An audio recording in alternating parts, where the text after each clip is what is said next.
नमस्कार दोस्तों, जय श्री राम। कैसे हैं आप सब। हमारे YouTube channel Arvind Kumar official में आप सभी का स्वागत है। हमारा देश जो सो कॉल्ड आजादी की बातें करता है 1947 के अंदर, हम उस अंग्रेजों की दासता से आजाद हुए, लेकिन फिर भी एक पार्टी ऐसी हमारे देश में रखी गई या ये कहें कि रह गई, जिसके कारण हम उस दासता से, उस मानसिक दासता से आज तक भी आजाद नहीं हुए हैं। बात कर रही हूं उस पार्टी की जो 70 सालों से हमारे सर पर चल रही थी।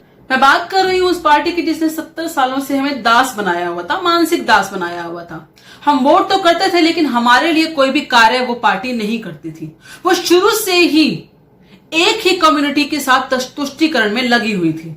उसी मुस्लिम तुष्टीकरण के साथ ही उस पार्टी ने सारे के सारे चेंजेस हमेशा से अपने मैनिफेस्टो में दिखाए हैं, या ये कहें कि संविधान में भी बहुत से चेंजेस किए हैं, और आज भी वो इसी तुष्टीकरण को लेकर आगे अपना मैनिफेस्टो बनाती जा रही है।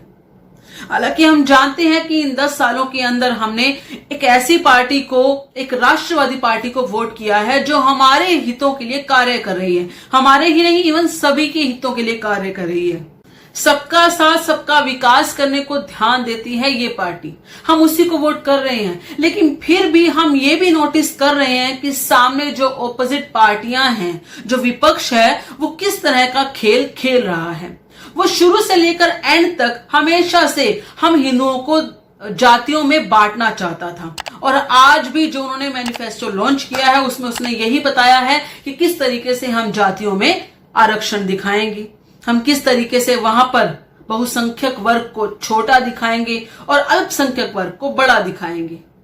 मैनिफेस्टो के अनुसार बहुत सी चीजें क्लियर हो गई हैं कि वो आज भी मुस्लिम तुष्टीकरण चाहते हैं।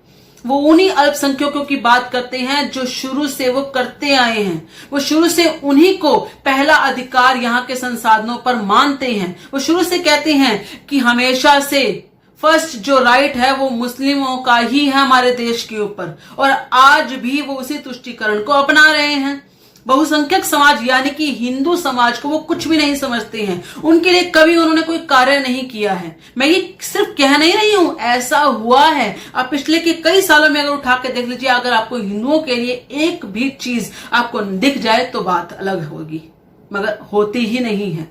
आपको बहुत से संविधान में चेंजेस दिखेंगे, इसमें साफ पता लगेगा कि किस तरीके से उन्होंने हमेशा से मुस्लिम तुष्टीकरण किया है। इस मैनिफेस्टो में उन्होंने बताया है साफ साफ कि बहुसंख्यकवाद की हमारी इस देश में कोई जगह नहीं होगी, यानी कि हमारे लिए जो कार्य उन्होंने किया है वो नहीं होगा। जैसे कि अब ये मान लीजिए कि मोदी जी ने अगर राम मंदिर बनाया है, बहुसंख्यक समाज को देख के ही बनाया है, क्योंकि यहाँ पर बहुत सारे लोगों की यानी कि बहुसंख्यक समाज की आस्था राम जी में है, तो उन्होंने उस राम मंदिर का निर्माण करवाया है। या ये कहें कि कोर्ट से अगर ये फैसला लाने में अगर हेल्प की है तो बीजेपी की वजह से ही हुई है। लेकिन वो कहते हैं कि बहुसंख्यकवाद का यहाँ पर कोई स्थान नहीं है। दूसरी बात, वो जो कहते हैं धार्मिक अल्पसंख्यकों को किसी भी तरह का मानवाधिकार प्राप्त है।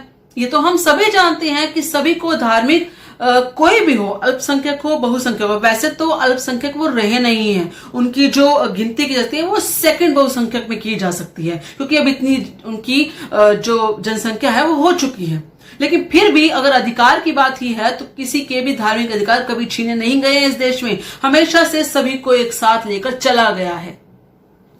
तीसरा, वो कहते हैं कि जो अल्पसंख्यक है उनकी जो पोशाक है उसका अधिकार उनको सुनिश्चित किया जाएगा। पोशाक मतलब हम हिंदुओं की कौन सी पोशाक अलग से है? क्या हम अलग से कोई पोशाक निर्धारित करते हैं? अलग से पोशाक सिर्फ एक ही कम्युनिटी की आधारित होती है। उसी की कम्युनिटी की आधारित जो पोशाक है उसको ये सुनिश्चित करेंगे, यानी कि ये चाहते हैं कि वहां के जो छोटे छोटे बच्चे हैं वो भी उसी पोशाक में स्कूल जाएं। क्या ये सही लगता है आप सबको? चौथी बात ये करते हैं कि जो पर्सनल लॉ है उसमें बढ़ावा किया जाएगा। पर्सनल लॉ कौन सा? पर्सनल लॉ हिंदुओं का तो कभी था ही नहीं, हमेशा से मुस्लिम पर्सनल लॉ रहा था कानून के अंदर, उसी में ये बढ़ोतरी करेंगे। आप समझ सकते हैं किस तरह का अधिकार ये देना चाहते हैं। ये उसी तुष्टीकरण को फिर से बढ़ावा दे रहे हैं जिससे ये पहले दिया करते थे। इन सब चीजों को देखकर तो सिर्फ यही लगता है कि हम जहां वोट कर रहे हैं 10 सालों से बिल्कुल सही कर रहे हैं, क्योंकि इस कांग्रेस ने तो कभी भी हमारे बारे में सोचा ही नहीं। कभी भी हमारे लिए, हमारे मानवाधिकारों के लिए, कभी भी हमारे बहू बेटियों के लिए कभी नहीं सोचा।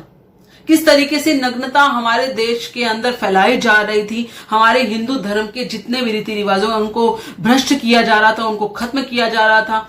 बार बार हमारे ब्राह्मणों पर आघात किया जाता है, बार बार हमारे ही हिंदू महिलाओं पर आघात किया जाता है, बार बार हमारे ही देश के अंदर हमारे ही राम जी को बार बार यही बताया जाता है कि वो तो अस्तित्व में ही नहीं है। इसी कांग्रेस के द्वारा ये कहा गया था कि हमारे राम जी अस्तित्व में ही नहीं है। मेरा तो आपसे सिर्फ इतना ही कहना है कि वोट वाइजली, दिमाग से सोचकर वोट दीजिए। आप जिसको भी दे रहे हैं, आप सोचिए कि वो आपके लिए क्या कर रहे हैं, वो इस देश के लिए क्या कर रहे हैं।